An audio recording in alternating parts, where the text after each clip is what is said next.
नमस्ते। मैं प्रतिज्ञा हाजिर हूँ आप सबके सामने कहानी अगर तुम साथ हो के भाग 20 के साथ। अगली सुबह जब सूरज की किरणें आंगन में फैली तो आकाश के चेहरे पर एक अजीब सी शरारत भरी मुस्कान थी। रात के सुकून ने उसे तरोताजा कर दिया था। उसने जल्दी से अपना लैपटॉप खोला और एआई यानी आर्टिफिशियल इंटेलिजेंस की मदद से एक ऐसा पंपलेट डिजाइन किया जिसे देखकर कोई भी अपनी हंसी न रोक पाए और साथ ही गांव वालों को भी वो बहुत काम की चीज लगे। उसने रज्जन को बुलाया और कुछ ही घंटों में पूरे गांव की दीवारों पर पीले और गुलाबी रंग के चमकदार पंपलेट चिपक गए। गांव के विलेज टॉक्स वाले व्हाट्सएप ग्रुप में भी मैसेज की झड़ी लग गई। पंपलेट में क्या लिखा था मैं आपको पढ़ के सुनाती हूँ। सुघड़ बहू सुखी ससुराल महाअभियान। क्या आप अपनी बेटी की जुबान की कैंची से परेशान हैं? क्या वह भी दाल में नमक कम और इंस्टाग्राम में रील फिल्टर ज्यादा डालती है? क्या उसे चूल्हे की आंच से ज्यादा स्मार्टफोन की कांच प्यारी है? तो अब चिंता छोड़ें, हम लेकर आए हैं कन्या एवं महिला तकनीकी सुधार केंद्र। हमारी गारंटियां: ईयरफोन डंपिंग जोन, कान में घुसी लीड और दिमाग में भरे गानों को झाड़ फूंक कर बाहर निकालना, फेसबुक से बेस्ट कुक तक, उंगलियों को टाइपिंग से हटाकर रोटी फुलाने और स्वेटर बुनने के काम पे लगाना, एंटी जवाब थेरेपी, बात बात पर क्यों और कैसे पूछने वाली लड़कियों को जी और जो आज्ञा का पाठ पढ़ाना, गुणवत्ता सुधार, सासू माँ के सुवचनों को म्यूजिक की तरह सुनने की विशेष सहन शक्ति विकसित करना। विशेष नोट: हमारे यहाँ बिगड़ी हुई कन्याएं उचित और किफायती दामों पर सुधारी जाती हैं। स्पेशल ऑफर: शादीशुदा महिलाएं जो पति की बात नहीं मानती उन्हें आज्ञाकारी होम मेकर बनाने का क्रैश कोर्स बहुत ही मामूली मूल्य पर उपलब्ध है। बेटी ना रहेगी बोझ अगर ट्रेनिंग मिले रोज। इच्छुक पुरुष, दुखी पिता, पीड़ित पति, परेशान भाई और माताएं तुरंत संपर्क करें। रज्जन ने जैसे ही ये पंपलेट दीवारों पर चिपकाए, गांव के चौराहे पर हुजूम उमड़ पड़ा। लोग पेट पकड़ पकड़ कर हंस रहे थे। कुछ महिलाएं जो अपनी बेटियों के फोन से चिपकने की आदत से परेशान थीं, वो उन्हें तकनीकी सुधार केंद्र में भेजना चाहती थीं।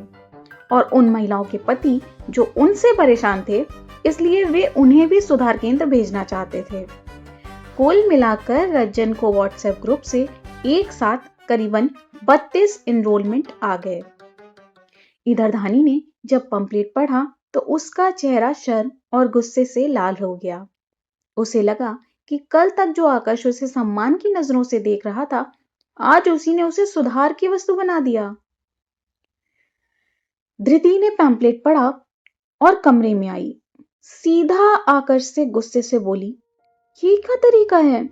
कन्या एवं महिला तकनीकी सुधार केंद्र, आप धानी और बाकी लड़कियों का इस तरह मजाक उड़ाकर क्या साबित करना चाहते हैं? पूरा गांव थू थू कर रहा है और आप इसे खेल समझ रहे हैं? आकाश ने धृति की आंखों में उठते गुस्से के तूफान को देखा और फिर धीरे से उसकी कमर में हाथ डालकर उसे अपने और करीब खींच लिया। शांत मेरी शेरनी, शांत। तुम्हें क्या लगता है तुम्हारा पति इतना गिर गया है कि लड़कियों के संस्कारों की रिपेयरिंग करेगा? तो फिर ये सब कहाँ है? धृति ने उसे झटकते हुए पूछा। आकाश ने उसके कान के पास झुककर अपनी योजना का असली सिरा खोला। ये पंपलेट एक ट्रैप है धृति। देखो, आज ही रज्जन ने बताया कि कुल 32 आदमियों के मैसेज आए हैं जो अपने घर की औरतों को इस सुधार केंद्र में भेजना चाहते हैं, क्योंकि उन्हें लगता है कि वो सब सही से काम नहीं करती। तो अब आप सिखाएंगे औरतों को क्या काम करना और कैसे करना है? धृति अभी भी आकाश की योजना सही से नहीं समझी थी। आकाश ने उसे बिस्तर पर बिठाते हुए कहा, नहीं धृति, मैंने अपना काम कर दिया, अब तुम उन्हें सिखाओगी। सुधार केंद्र फैक्ट्री में खुलेगा। कल मैंने धानी के पिताजी की आंखों में एक ललक देखी। वो चाहते हैं धानी भी तुम्हारी जैसी सर्वगुण संपन्न हो जाए। बस अब इससे अच्छा मौका और क्या मिलेगा। गांव की औरतें और लड़कियां सुधार केंद्र यानी फैक्ट्री में इकट्ठा होंगी। तब तुम वहां उन्हें कुछ और नहीं बल्कि कढ़ाई की बारीकियां सिखाओगी, धागों के रंगों का मेल जोल समझाओगी और साथ ही साथ उन्हें यह विश्वास दिलाओगी कि सुधार की जरूरत उन्हें नहीं है बल्कि समाज को है, उसकी सोच को है, जिसे तुम और वो सारी औरतें साथ मिलकर बदलेंगी अपने हुनर से। समझी? आकाश ने उसके कंधे पकड़कर उसे उठाया और चारों ओर गोल गोल घुमा दिया।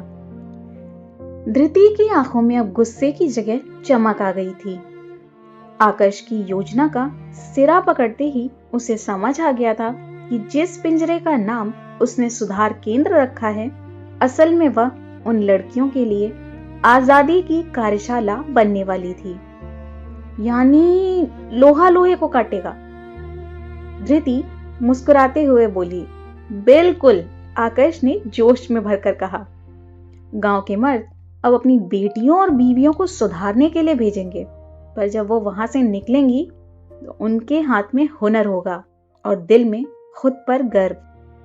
जब वो इन्हीं हाथों से तैयार किए हुए कढ़ाई के कपड़े शहर के बड़े शोरूम में बेचकर पैसे कमाएंगी तो ससुराल में नाक कटने का डर ससुराल का मान बढ़ाने के गर्व में बदल जाएगा। सुनिए ना, हमें नहीं लग रहा इससे कुछ होगा।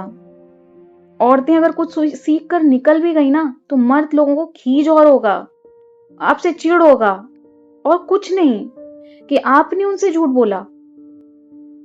अगर सच में बदलाव लाना है ना तो सोच में बदलाव लाना होगा, और वो भी इन मर्दों की। आकाश उसके कंधे पर हाथ रखते हुए बोला, धृति, ये तो बस शुरुआत है। तुम उधर उन लेडीज को एम्ब्रॉयडरी सिखाओ, मैं इधर इन पेट्रियार्की के वाहक पुरुष समाज को एथिक्स का पाठ पढ़ाने का इंतजाम करता हूं। चिंता मत करना। हाँ, क्लासेस दोनों तरफ एक साथ चलेंगी। एक तरफ से औरतें अपना हुनर लेकर बाहर आएंगी और दूसरी तरफ से ये मर्द अपनी अच्छी सोच लेकर, और फिर सब अच्छा हो जाएगा। तो ये था कहानी अगर तुम साथ हो का भाग 20। कल मिलते हैं कहानी के अगले भाग के साथ। तब तक के लिए आप सभी का धन्यवाद।